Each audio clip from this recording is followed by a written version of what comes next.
Buenos días, hermanos. Vamos a avanzar ya en la parte final de la tercera voluntad de Dios para nuestra vida. ¿Cuál es esa? Primera de Tesalonicenses 4:3. La voluntad de Dios es nuestra santificación. Esa es la voluntad de Dios para nuestra vida.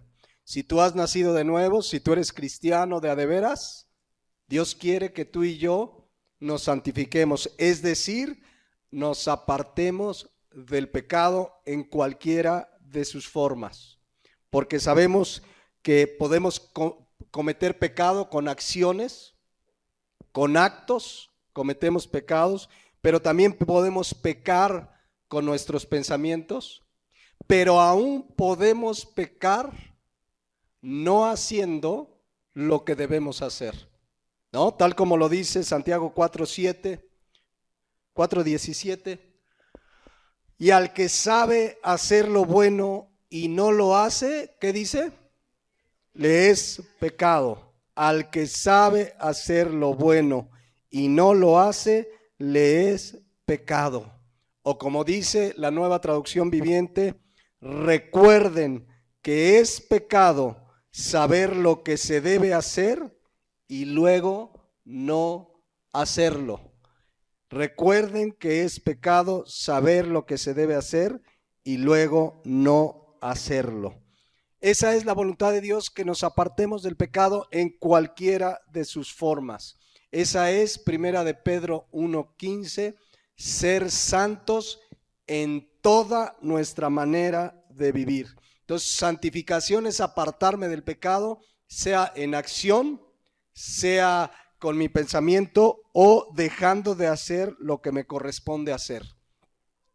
Pero vimos que aquí en Primera de Tesalonicenses capítulo 4, la voluntad de Dios es nuestra santificación, habla de 4 áreas en las que debemos santificarnos. Ya vimos 3. La primera área en la que nos debemos santificar está en Primera de Tesalonicenses 4:3 y es apartarnos de fornicación, de todo pecado de índole sexual. Apartarnos, huir, alejarnos de cualquier situación de pecado sexual, la que sea. El único momento en la vida del ser humano donde puede tener relaciones íntimas es en el matrimonio de un hombre y de una mujer. Fuera de ahí todo es fornicación. Y la palabra de Dios dice en 1 Corintios 6:18 que debemos ¿qué? Huir de la fornicación. La segunda área en la que debemos santificarnos y que vimos hace 8 días, 1 de Tesalonicenses 4:4, dice la palabra de Dios que cada uno de nosotros sepa tener su propia esposa, pero en el griego vimos la palabra griega eskeuos, que preferentemente debe traducirse como cuerpo. Debemos tener nuestro cuerpo en santidad y honor, controlar nuestro cuerpo. Por eso la Nueva Traducción Viviente lo traduce así: como resultado, cada uno que controlará su propio cuerpo y vivirá en santidad y honor. Y la tercera área en la que debemos santificarnos y que vimos hace 8 días es 1 Tesalonicenses 4:5, no en pasión de concupiscencia como los gentiles que no conocen a Dios. Es decir, debemos someter nuestros deseos, nuestra voluntad, nuestros anhelos a la voluntad de Dios. Si queremos hacer la voluntad de Dios, que es nuestra santificación, debemos someter los deseos y pasiones que combaten en nuestros miembros. La gente sin Cristo, sí, ahí dice que en pasión de concupiscencia andan los gentiles que no conocen a Dios. Y la palabra pasión de concupiscencia, explicábamos, significa deseos desordenados que hay en nuestro interior, deseos que no controlamos, deseos, ansias, principalmente por las cosas de este mundo. Significa también poner el corazón en algo, desear con un anhelo de tal manera que ese anhelo controla mi vida. Entonces, esas pasiones, esas concupiscencias son deseos que combaten en nuestros miembros. Y pueden ser deseos por cosas que obviamente son pecado, que no agradan a Dios, pero también se convierte en pecado cuando yo deseo algo con tanto anhelo, con tanta pasión, que aún dejo mi prioridad, que es Dios, la palabra, servirle a Dios. Es decir, poníamos el ejemplo, cuánta gente tiene un deseo, una pasión, quizás por unos zapatos, quizás por el fútbol, quizás por un celular, quizás por un auto, por un viaje, qué sé yo, de tal manera que esos deseos controlan su vida, son capaces de endeudarse, son capaces por los deseos de este mundo de apartarse de Dios, y la palabra de Dios dice que debemos someter esos deseos. Tenemos todo para hacerlo porque hemos leído 2 de Timoteo 1:7, que si hemos nacido de nuevo, Dios nos ha dado un espíritu de poder, de amor y de dominio propio. Pero debemos entender que dentro de nosotros mismos, aún como nacidos de nuevo, hay batallas en nuestro interior, de deseos y pasiones. Miren cómo lo dijo Santiago, capítulo 4, versículo 1. ¿De dónde vienen las guerras y los pleitos entre ustedes, entre nosotros? ¿No es de vuestras qué?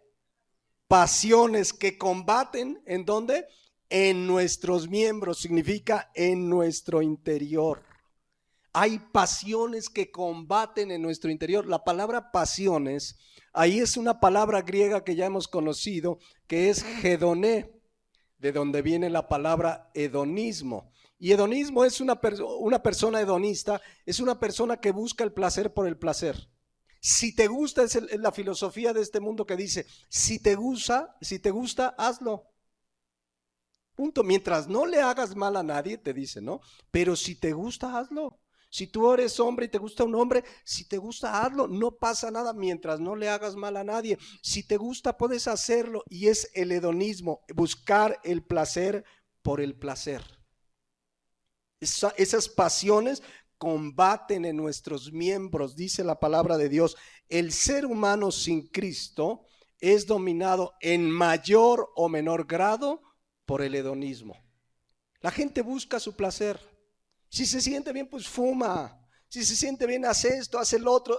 Lo importante, dice la gente, es que te sientas bien, y no todo lo que me hace sentir bien necesariamente agrada a Dios. O más bien, mucho de lo que nos hace sentir bien en este mundo no agrada a Dios.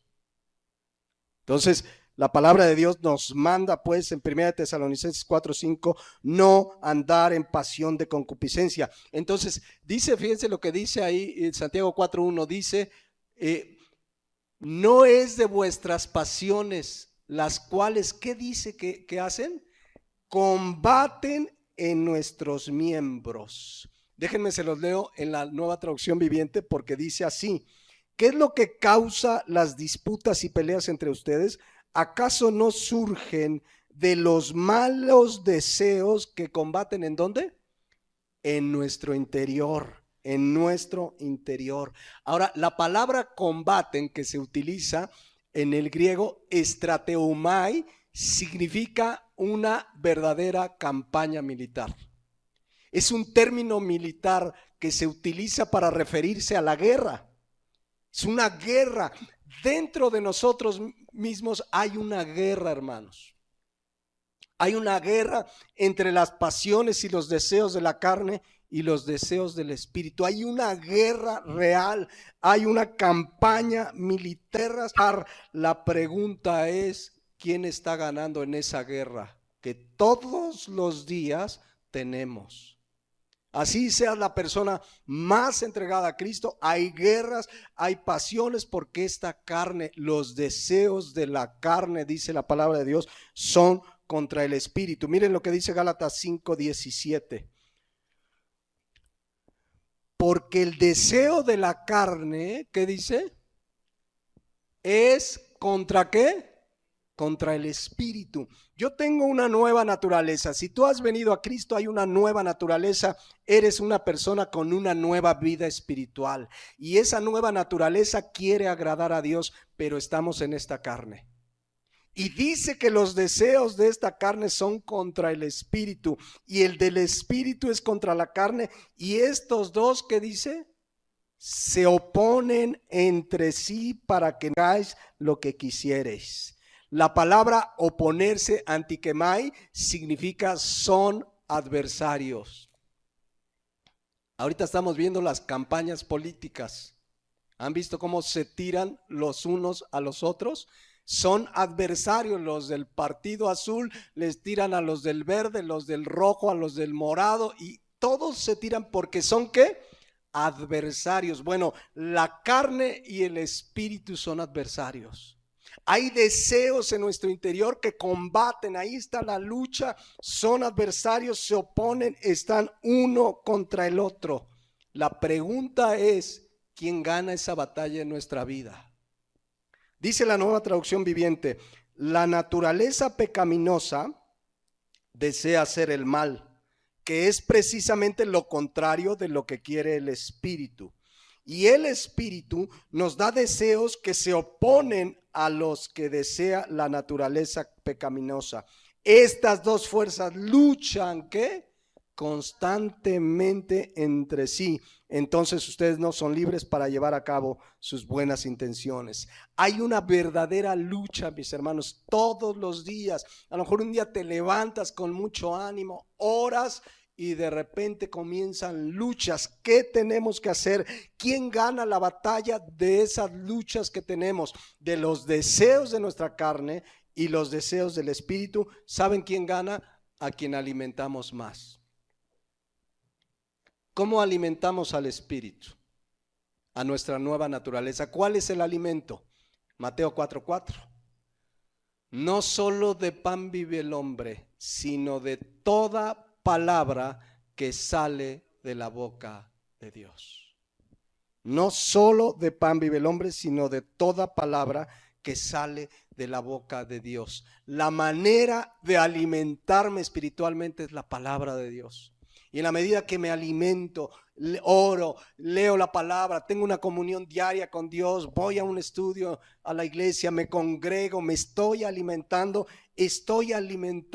a mi espíritu. No alimentemos a la carne, pero si le damos más a la carne le encanta que le des más y más y más televisión y más del YouTube viendo quién sabe qué cosas y más cine. Hay gente que ve más cine que estudiar la palabra de Dios. Hay gente que ve más la televisión que orar. Entonces, ¿qué están alimentando más? ¿Quién va a ganar? Esto es tan lógico como si tienes dos perros. Tú a un perro no le des de comer y al otro dale su carnita, dale lo bien alimentadito. ¿Y cuál perro va a estar más fuerte? El que alimentamos más. De la misma manera, en la medida que alimentamos nuestro espíritu con la palabra, sirviendo a Dios en las cosas del espíritu, en las cosas de Dios, vamos a estar fuertes espiritualmente y va a venir la lucha, pero vamos a tener la victoria. Porque dice primera de Juan 5:4 que todo lo que es nacido de Dios vence al mundo. Y esta es la victoria que ha vencido al mundo, nuestra fe. ¿Quién es el que vence al mundo? Sino el que cree que Jesús es el Hijo de Dios. Déjenme leérselo en otra traducción. Dice, pues todo hijo de Dios vence a este mundo de maldad. Y logramos esa victoria por medio de nuestra fe. Y la fe, dice Romanos 10, que es por el oír la palabra. Alimentamos nuestra fe con la palabra. Y dice el versículo 5, ¿y quién puede ganar esta batalla contra el mundo? Únicamente los que creen que Jesús es el Hijo de Dios. Entonces, es normal que haya una lucha de deseos y pasiones desordenados en nuestro interior. Por eso necesitamos alimentar el espíritu con la palabra, con la oración. No hay métodos express. Hay gente que dice, no, mira, para que tengas la victoria, ve a tal iglesia, un pastor bien ungido va a orar, te vas a caer y vas a salir bien fuerte. No, esto es de todos los días venir a la palabra, porque todos los días hay luchas, todos los días Satanás está como león rugiente buscando a quien devorar, todos los días hay una lucha, pero tenemos nuestra arma. poderosa, la espada del Espíritu, que es la palabra de Dios, dice Efesios 6. Entonces, esa es pues la tercera área en la que debemos buscar nuestra santificación. Primera de Tesalonicenses 4:5, no andar en pasión de concupiscencia, es decir, no dejar que esas pasiones que combaten en nuestro interior nos dominen. Y para eso hay que alimentar la palabra de Dios. Hay que alimentarlo con la palabra de Dios. No hay otra manera. No hay otra manera. Si tú y yo no oramos cada día, no nos levantamos cada mañana y alimentamos nuestro espíritu y oramos y pasamos tiempo en la palabra, no vamos a ganar la batalla ese día. Y si hoy ganas la batalla, mañana viene otra. Y hoy puedes terminar el día y, Señor, gracias, tuve la victoria y vinieron tales deseos, pero tú me ayudaste a tener la victoria. Bueno, gloria a Dios, pero mañana vendrá otra batalla. Allá hay pasión. Mientras estemos en esta carne, en este cuerpo, esas pasiones van a combatir. ¿Cuándo se va a acabar eso? Cuando Cristo venga por su iglesia y seamos resucitados y nos dé un cuerpo glorificado, entonces ya seremos librados de la presencia del pecado en nuestra vida. Hoy estamos siendo librados del poder del pecado por la palabra de Dios. Amén. Vamos a entrarle a la última área, la cuarta área en la que Dios nos pide santificarnos. Vamos a ver esta cuarta área en el versículo 6. Y fíjense esta área, dice que ninguno agravie ni engañe en nada a su hermano, porque el Señor es vengador de todo esto, como ya os hemos dicho y testificado. ¿Qué no debemos de hacer? Pero para nada, ni agraviar, ni engañar a ningún hermano en primera instancia, pero a nadie, por supuesto. Es decir, debemos tratar a toda la gente con justicia y rectamente. A toda la gente debemos tratarla con justicia, por supuesto, primeramente a nuestros hermanos, pero a todos. Déjenme, les doy dos palabras griegas y le entramos de lleno al tema. La palabra agraviar, porque dice que nada agraviemos a nuestros hermanos, es la palabra huperbaino y significa sobrepasarse, pasarse de la raya, abusar, querer abarcar de más. O sea, ¿cómo diríamos? Una persona abusiva, una persona que anda viendo a ver qué le saca a medio mundo, anda viendo cómo le saca ventaja. Eso es agraviar. Luego la palabra engañar es la palabra pleonecteo y significa abarcar demasiado, engañar, sacar ventaja, defraudar, ansia de ganancia deshonesta, desear y querer obtener con engaños lo que otro tiene. Eso en lo absoluto lo debe hacer un cristiano. Un cristiano no debe pasarse, abusar de nadie, engañar, defraudar. Ahora, déjenme decirles, y ahorita vamos a entrarle a este tema, pero siendo muy apegado a la escritura, en primera instancia, este versículo se refiere cuando alguien abusa de una manera, déjenme se los leo en la Nueva Traducción Viviente para que sea muy claro, porque ese sentido es el original. ¿Quieres ponerlo en la Nueva Traducción Viviente? Fíjense lo que dice. Nunca hagan daño ni engañen a otro creyente en este asunto teniendo relaciones sexuales con su esposa, porque el Señor toma venganza de todos esos pecados, como ya les hemos advertido solemnemente. En primera instancia, un grave agravio, no sé si es redundante esto, un engaño, un defraudar, un abusar, un sobrepasarse, es por supuesto que un creyente pueda estar con la mujer de otro hermano creyente. Y uno dice, ay hermano, eso pasa entre personas que asisten a iglesias. Eso pasa, yo sé la historia de un pastor que se fue con una hermana de la iglesia. Y la hermana que vio todo eso, pues se salió de esa iglesia y dijo, si así anda el pastor, ¿cómo andarán los demás? Entonces uno dice, hay estos temas, sucede y sucede dentro de la iglesia. Entonces, el primer sentido es de que es un agravio, un atropello, una cosa de verdad de sobrepasarse, pues que alguien ande con una mujer que no es su esposa o viceversa.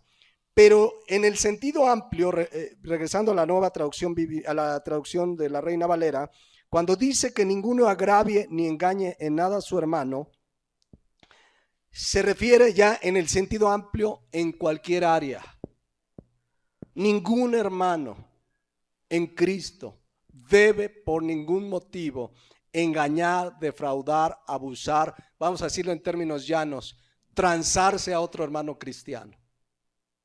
Engañarlo, defraudar, pasarse de la raya, ningún hermano. Qué triste que una persona que dice que ha sido limpiada con la sangre de Cristo ande transando y defraudando a otros hermanos en Cristo. Hay muchas maneras de hacerlo, porque recordemos, la palabra agraviar significa sobrepasarse, pasarse de la raya, abusar, y la palabra engañar, pleonecteo, significa ansia de ganancia deshonesta, defraudar.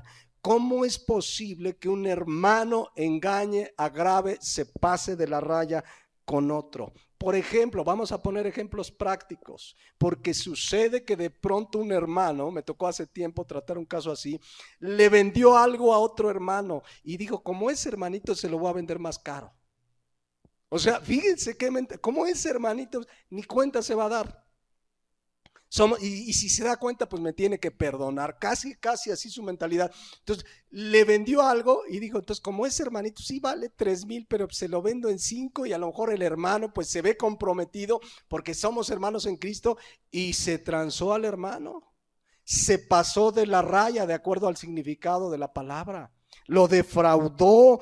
Entonces, qué triste, pero esto sucede, mis hermanos, más de lo que se imaginan.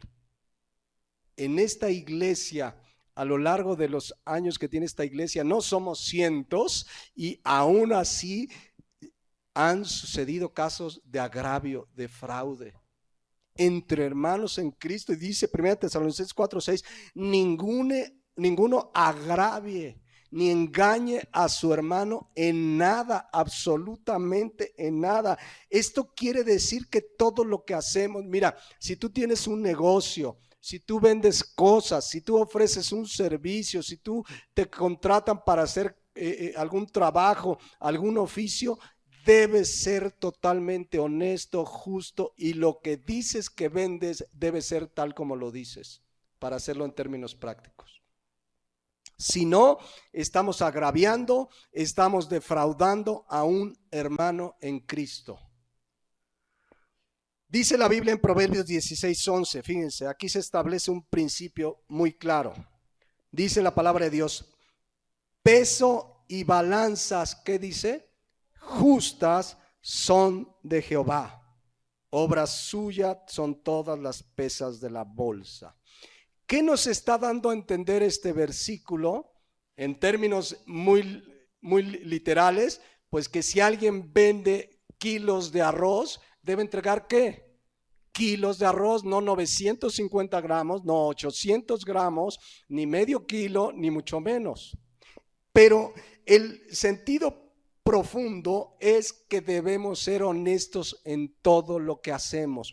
Por eso la traducción lenguaje actual dice, Dios quiere que seas honrado en todos tus negocios. En todos tus negocios. Repito, si vendes algo, que realmente sea lo que estás vendiendo, no le vayas a dar gato por liebre ni a un hermano en Cristo, ni a nadie, por supuesto. Pero tristemente sucede, es que el hermanito me vendió un teléfono y no servía. Es que y tú dices, sabiéndolo, o alguien que contrató a un hermano en Cristo para hacerle un trabajo y el hermano le queda mal.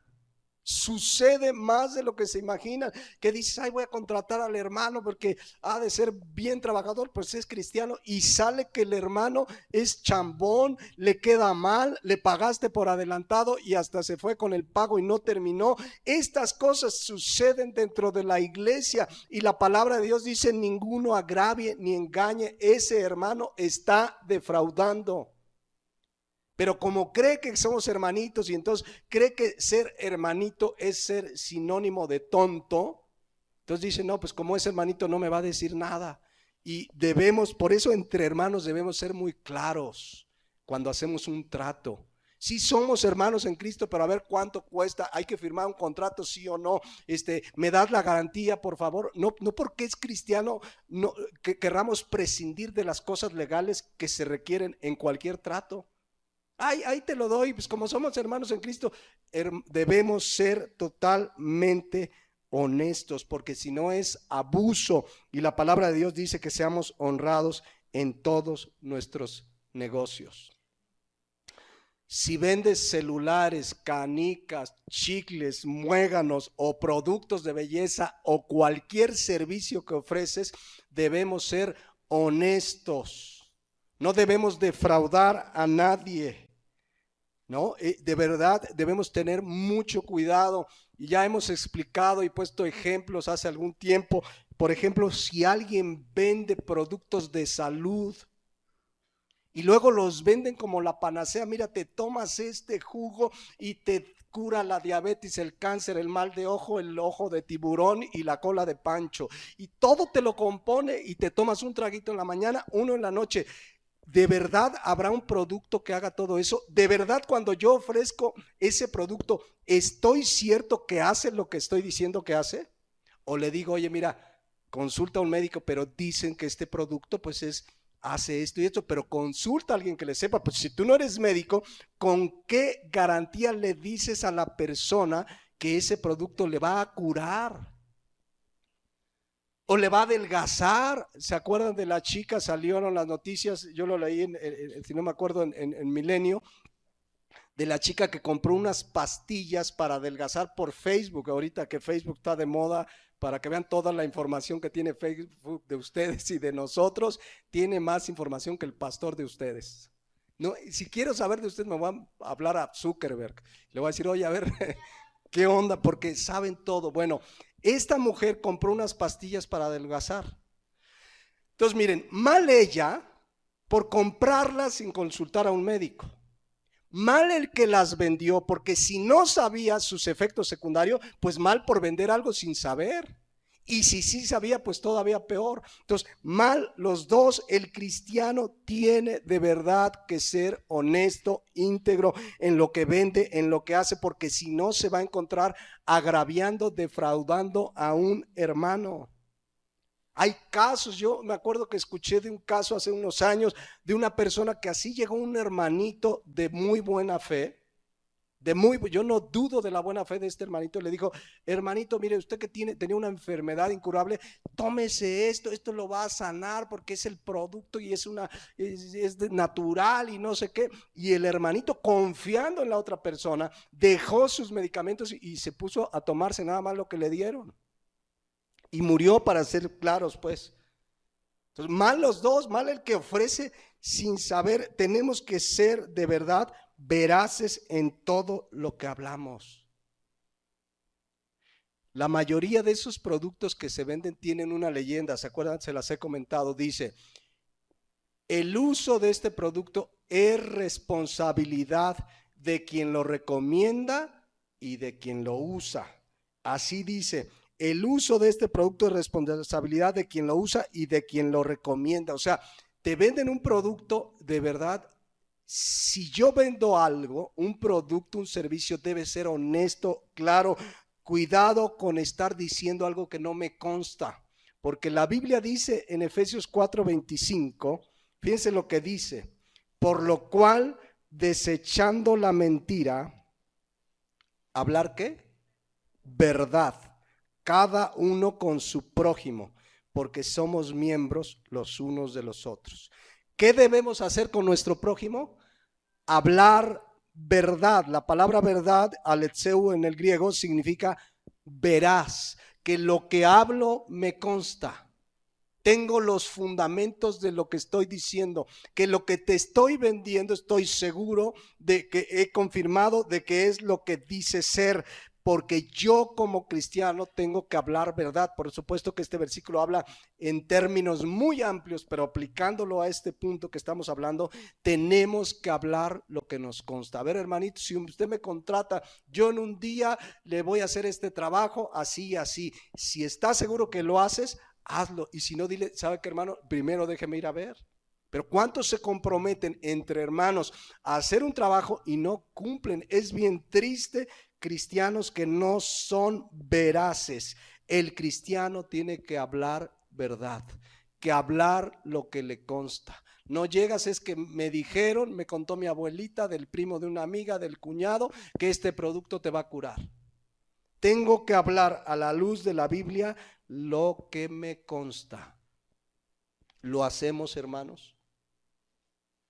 Lo que hagamos y entre hermanos, recuerden que 1 Tesalonicenses 4:6 está diciendo que no agraviemos ni engañemos en nada a quién, a un hermano en Cristo, primeramente, pero a nadie. No quiere decir que a los del mundo sí los vamos a agraviar o engañar, pero primeramente, ¿cómo es posible que dos personas que dicen amar a Dios, que dicen ser nuevas criaturas, que Dios les dio una nueva naturaleza, se engañen y se defrauden?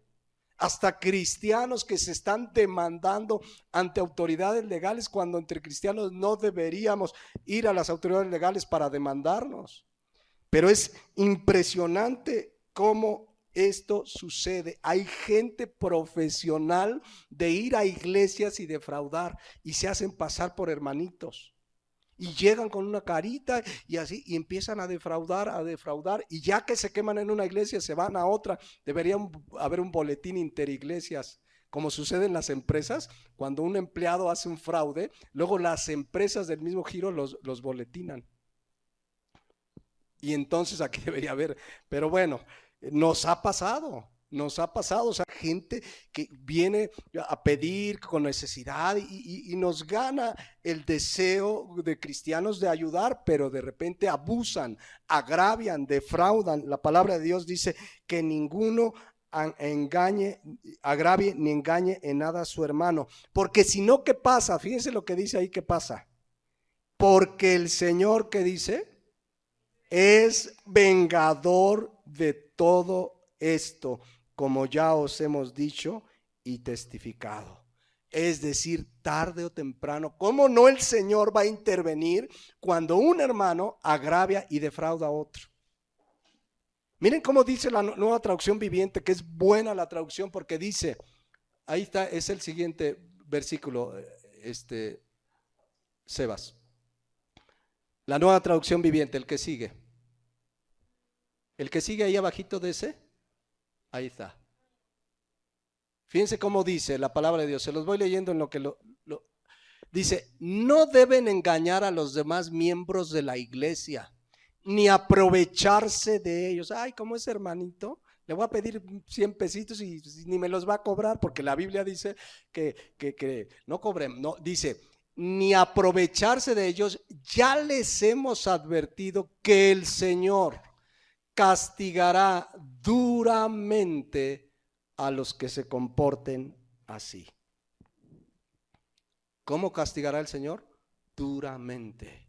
No es cosa menor, dos hermanos en Cristo, que uno agravie, defraude. Dice la palabra de Dios que el Señor es vengador, que el Señor castigará duramente a los que se comportan así. Esos hermanitos que dan gato por liebre, que se engañan, que abusan, que se aprovechan de los hermanitos porque creen que son inocentitos, y entonces ese sí me lo voy a engañar. De verdad, hay gente bien vivilla. Yo estoy cierto que gran mayoría de esa gente, porque ya lo hacen como práctica, ni siquiera han nacido de nuevo, no son hermanos. Pero aguas, porque sí es algo que sucede constantemente dentro de las iglesias. A mí me ha tocado estar en iglesias donde de repente se paran y el pastor dice, si te vas a parar, no dejes tu bolsa. Ay, pastor, ¿por qué no somos hermanos? Pues sí, pero pues no todos los que entran son. Entonces, aguas. ¿No vienen pastores que aguas? En toda iglesia hay de todo, ¿eh? En toda iglesia hay de todo. Al contrario, entre dos hermanos el trato debería ser de mayor servicio, de mayor, a ver, este hermano me contrató, lo voy a hacer bien, lo voy a hacer mejor, como lo leíamos en 1 Timoteo 6:2, ¿se acuerdan? Que dice, los que tienen amos creyentes, no los tengan en menos por ser hermanos, sino que sírvanles mejor. O sea, como es mi hermano en Cristo, le voy a servir mejor. Y viceversa, si tú eres el jefe, como es mi hermano en Cristo, lo voy a tratar bien. Le voy a pagar lo que es justo. Hay hermanos en Cristo que contratan a otro hermano en Cristo. Entonces, como es hermanito, pues ni prestaciones le doy. ¿Por qué? Porque es hermano, él va a entender. Al contrario, como hermano en Cristo, si puedes beneficiarlo más, qué bueno. Y si no, por lo menos lo que es justo. Esto es lo que dice la Biblia. Sírvanles mejor. Nadie, pues, primera de Tesalonicenses 4:6, nadie debe aprovecharse, sacar ventaja de nadie, ni de un hermano en Cristo, ni de nadie, por supuesto. Al contrario. Esto nos lleva a que finalmente, en lugar de aprovecharnos, de sacar ventaja, de agraviar, de engañar al hermano, pues debiéramos hacer o tratar a los demás como nos gustaría que nos traten. Bíblicamente deberíamos tratar a los demás como nos gustaría que nos traten. Eso lo dijo Cristo en Mateo capítulo 7, versículo 12. Así que todas las cosas que queráis que los hombres hagan con vosotros, así también que haced vosotros con ellos, porque esto es la ley y los profetas. ¿Cómo quieres que te traten? Así trata a los demás. ¿Qué quieres que haga la gente contigo? ¿Cómo quieres llegar a un lugar que te saluden? Buenos días. Haz lo mismo, como quieras que te traten. Miren cómo lo dice la traducción lenguaje actual. Dice la palabra de Dios: traten a los demás como ustedes quieran ser tratados, porque esto nos enseña la Biblia. ¿Cómo nos gusta que nos traten? ¿A cuántos les gustan? Les gusta que los defrauden, que los traten mal. A ver, ¿a alguien aquí le gusta que le griten y le hablen feo? Yo creo que a nadie. ¿Por qué nosotros sí lo hacemos? ¿Por qué vas a un trámite de gobierno y sí de repente nos tocan unos empleados de gobierno que... Pero ¿por qué le gritas? ¿Por qué lo insultas? ¿A ti te gusta que te insulten?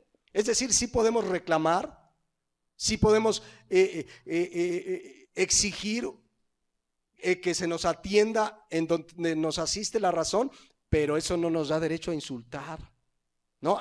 Me ha tocado que de repente paran a alguien en el de tránsito y el hermanito le dice de las suyas al de tránsito: ya es usted y ni estudió y ¿por qué me multa? Y dice la palabra de Dios que tratemos a los demás como nos gustaría ser tratados. Si no nos gusta que nos maltraten, ¿por qué maltratamos? Si no te gusta que tu esposa te grite, ¿por qué tú sí le gritas? Si no te gusta que tu esposo le grite y te hable feo, ¿por qué tú sí lo haces? La Biblia nos da un parámetro muy claro. Trata a los demás como quieras ser tratado. Eso dice la palabra de Dios. Entonces, es muy claro. Ahora, si una persona te trata mal, te hace un mal, para ser muy claros, aún así, ¿qué debemos de hacer? O sea, nosotros debemos tratar a la gente como queremos ser tratados. Pero si alguien nos trata mal, ¿debemos tratarlo igual? ¿Qué dice Romanos 12:17? No paguéis a nadie mal por mal. Procurad que lo bueno delante de todos los hombres. Primera de Tesalonicenses 5:15, miren, en el mismo sentido. Mirad que ninguno pague a otro mal por mal. Antes seguid lo bueno unos para con otros y para con todos. Te gritó, tú no le grites. Es más, miren lo que dice Pedro el apóstol en 1 Pedro 3:9. No devolviendo mal por mal, ni maldición por maldición, sino por el contrario, ¿qué? Bendiciendo, pero de a de veras. O sea, me hacen mal y yo debo tener la capacidad que Dios me da de bendecirlo. Es que abusó, agravió, me hizo, bendícelo. Dios te bendiga, acércate a Dios, compártele el evangelio sabiendo que fuiste llamados para que heredases bendición. ¿A quién debemos bendecir según este versículo? Al que me hizo un mal. Fíjense, en lugar de engañar, agraviar, al que me engañe, me agravie, me haga un mal, dice la palabra de Dios que yo debo bendecirlo. ¿Quién puede hacer eso? Un nacido de nuevo. Sin Cristo no se puede. Sin Cristo van a decir, no, si me toca, yo lo toco. No, yo soy, no dice así mucho. Yo he oído cristianos que dicen, yo soy de los que no se dejan. Y hasta le dices a tu hijo, y en la escuela no te deja, y si te pica con el lápiz, tú pícale con la pluma. Les estamos enseñando contrario a la palabra de Dios. No estamos diciendo que se crucen de brazos, pero que en oración, con sabiduría, vaya, no sea la dirección, le diga, pero no paguemos mal con mal, sino bendiciendo. Eso es lo que dice la palabra de Dios. Es más, ¿saben cómo debemos ver a las demás personas, sean nuestros hermanos o en Cristo o quien sea? Fíjense lo que dice Filipenses 2:3. Nada hagáis por contienda o por vanagloria, antes bien con humildad, estimando cada uno a los demás como, ¿cómo dice? Como superiores a él mismo. ¿Qué debemos hacer en nuestro trato a los demás? Debemos considerarlos como si fueran superiores a nosotros. La palabra superior tiene una raíz griega huper, que significa mejor. Debemos tratar a la persona como si fuera mejor que yo. Fíjense cómo lo traduce la Nueva Traducción Viviente. Dice, no sean egoístas, no traten de impresionar a nadie, sean humildes, es decir, considerando a los demás como mejores que ustedes. Así vemos a la gente, a nuestro hermano en Cristo. Tú dices, así debemos verlos, como si él fuera mejor. No es que es mejor, somos iguales delante de Dios, pero nuestro trato, nuestra consideración es como si él fuera superior, como si él fuera mejor. Honestamente, ¿así lo hacemos? ¿Así tratas a tus hermanos en Cristo como si fuera mejor que tú? ¿Así tratas a tu empleado como si fuera superior a ti?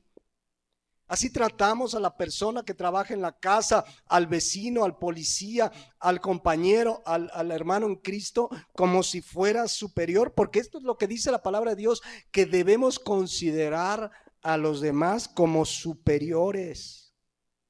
Eso dice la palabra de Dios. Jamás debemos hacer a nadie menos. Eso es agraviar, también es una forma de agraviar. Hacer a alguien menos es hacer acepción de personas. Y dice la palabra de Dios en Romanos 2:11 que Dios no hace acepción de personas. Y dice la palabra de Dios en Santiago 2:9 que si hacemos acepción de personas, cometemos ¿qué? Pecado. Santiago 2:9 dice la palabra de Dios. Fíjense lo que dice Santiago 2:9. Si hacéis acepción de personas, cometéis ¿qué? Pecado. Al contrario, el cristiano debe ver a los demás como superiores. Honestamente lo hacemos así. ¿Ves aquí a tus hermanos en Cristo como superiores? Porque es más, vean el versículo 4, regresando ahí a nuestro pasaje. Dice, versículo 4, el que sigue, Sebas, por favor. De ahí de Filipenses 2:4, dice la palabra de Dios, suyo, Filipenses 2:4. Filipenses 2:4.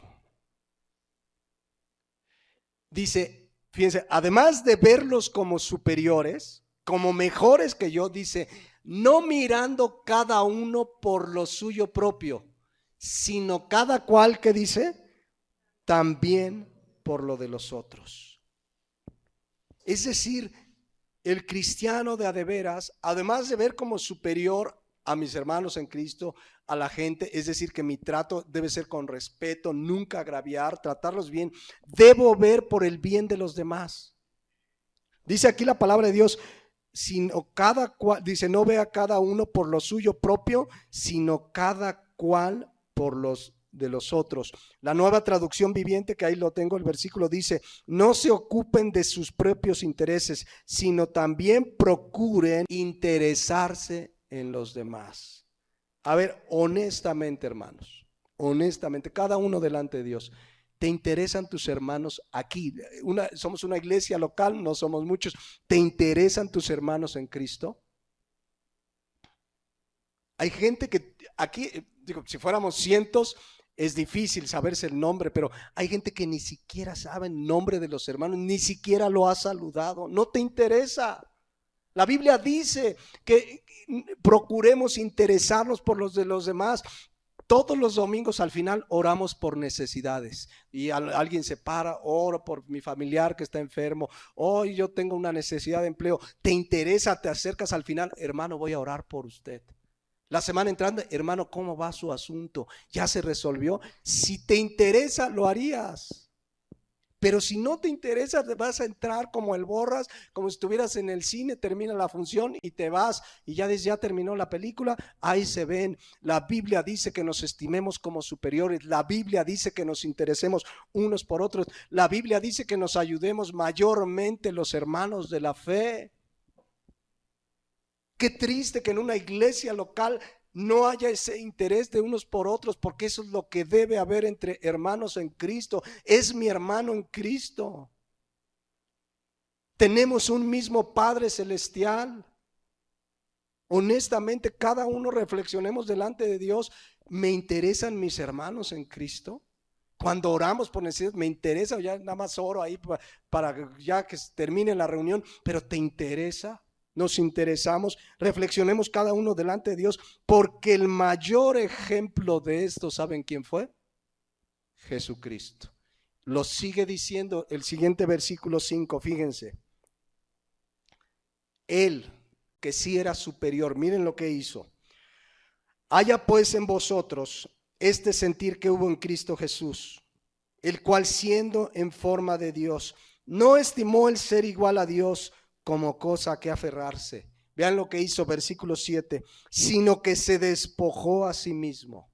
Esa palabra despojó, que no en el griego significa vaciarse, hacerse a un lado. A ver, vamos a ver lo que hizo Jesucristo, porque eso es lo que dice que debe haber en nosotros. Se despojó a sí mismo, tomó forma de siervo, hecho semejante a los hombres. ¿Y qué hizo? Versículo 8, estando en la condición de hombre, se humilló a sí mismo, haciéndose obediente hasta la muerte y muerte de cruz. ¿Para qué lo hizo Jesucristo? ¿Para beneficiar a quién? ¿Para qué se despojó a sí mismo? ¿Para qué se humilló? ¿Para qué Él siendo Dios, Él que sí era superior a nosotros, para qué se despojó a sí mismo? Para que tuviéramos un beneficio, la gracia de la salvación. Él se despojó para buscar un bien para nosotros, para que todo aquel que crea en Cristo tenga vida eterna. Él lo hizo buscando el bien de nosotros. Se despojó, Él era Dios, Él no tenía necesidad. Él estaba con el Padre Celestial. ¿Qué necesidad tenía de venir, de hacerse hombre, de padecer, de ser abandonado en la cruz del Calvario, de que en ese momento la ira de Dios a causa de nuestro pecado fue sobre Jesucristo? ¿Qué necesidad? Pero ¿saben qué hizo Él? Él estaba viendo por el bien de los demás. Porque dice la Biblia en Romanos 5:8 que su amor lo mostró siendo aún nosotros pecadores. Cristo murió por nosotros. ¿Será mucho pedir que ahora Él, que lo dio todo por el mayor bien que pudiéramos obtener, que es el perdón de pecados y la vida eterna, nos interesemos los unos por los otros? Es mucho lo que nos pide Dios cuando nos dice interésense los unos por los otros. Son hermanos en Cristo, somos de la familia de la fe, de la familia de Dios. Es mucho que te intereses al final, hermano, ¿cómo va su asunto? No lo conocía, hermano, perdón, pero ¿cuál es su nombre? Voy a orar por usted, puedo ayudarle, aquí están estas rodillas, puedo orar por usted, pero es triste cómo a veces en una iglesia, en una pequeña comunidad, ni siquiera se puede mostrar esto. Y si no amas a tu hermano, a quien has visto, ¿cómo puedes amar a Dios? Dice 1 Juan, a quien no has visto. Entonces lo que nos pide la palabra de Dios en Filipenses 2:3 es que veamos a los demás como superiores. En Filipenses 2:4 que nos interesemos. No echemos en saco roto estas palabras que son palabra de Dios. De verdad, interesémonos, conózcanse, hermanos. Tenemos las reuniones de los talentos, vamos a tener una reunión en unos días, el campamento. La intención es conocernos, es que haya esa coinonía, pero que nos conozcamos para orar unos por otros, para saber nuestras necesidades, para apoyarnos en oración, físicamente cuando se puede, cada uno según pueda debe ayudar al otro, estar interesados. Eso es lo que dice la palabra. Pero imaginen que en lugar de hacer eso, sucede lo que dice Filipenses 4:6, que en lugar de interesarse, de verlo como superior, haya cristianos que agravian a otro cristiano, que lo defraudan. Esos cristianos se están metiendo con Dios, que es vengador de todo esto. Reflexionemos, mis hermanos. En lugar, estamos ahí en 1 Tesalonicenses, Filipenses 2:3. En lugar de agraviar, de engañar a nuestros hermanos, debemos verlos como superiores. Debemos interesarnos en sus asuntos. Eso es parte, 1 Tesalonicenses 4:3, eso es parte de la santificación que es la voluntad de Dios. Entonces fíjense, termino por hoy. 4 áreas en las que nos debemos santificar. 1 Tesalonicenses 4:3 dice la palabra de Dios que nos apartemos de fornicación. Número 2, que tengamos nuestro cuerpo en santidad y honor. 1 Tesalonicenses 4:4. Número 3, 1 Tesalonicenses 5:5. No andar en pasión de concupiscencia, someter nuestras pasiones y deseos. Y dice número 4, 1 Tesalonicenses 4:6, que no debemos agraviar ni engañar a los hermanos. Debemos tratarnos como quisiéramos ser tratados. Eso es parte de la santificación que Dios nos pide. Dios, cuando venga, nos quiere encontrar en santidad. La Biblia dice en Hebreos que sin santidad nadie verá al Señor. ¿Qué es santidad? Todo esto que hemos compartido estos 4 domingos. Apartarnos de fornicación, mantener nuestro cuerpo en santidad y honor, no andar en pasión de concupiscencia y, por supuesto, no agraviar ni defraudar a un hermano. Miren lo que dice 2 Corintios 7:1. Así que, amados, puesto que tenemos tales promesas, limpiémonos de toda contaminación de carne y de espíritu, perfeccionando la santidad en el temor de Dios.